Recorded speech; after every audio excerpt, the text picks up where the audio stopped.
Hola, hoy día vamos a hacer una fogata, pero lo más fácil posible. Así se hace. El carbón primero,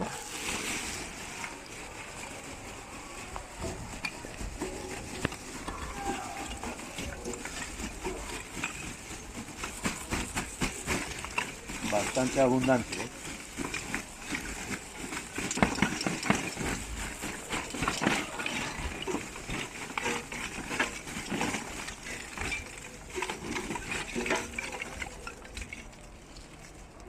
Bueno, echamos todo mejor.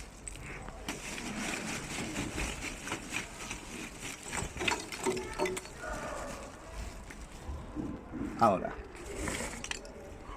tenemos que hacer un tipo de volcán. Al medio,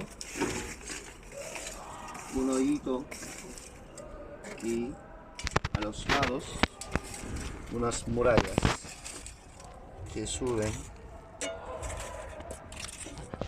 hasta arriba. ¿Qué podemos hacer?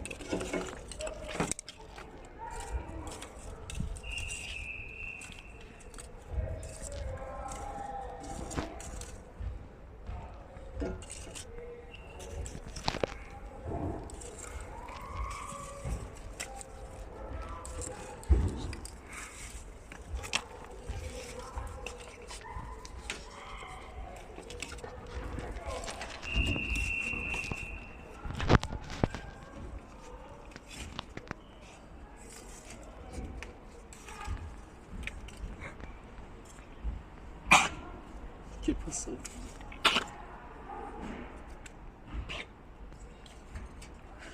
Se atoró con algo.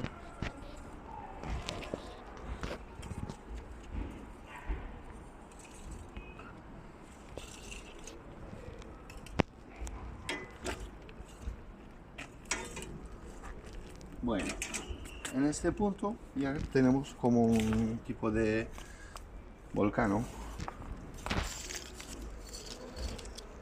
Un pequeño papel como combustible rápido.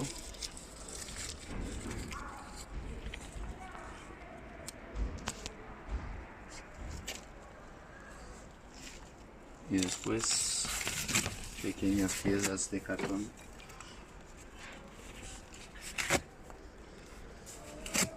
Es como parte del combustible rápido.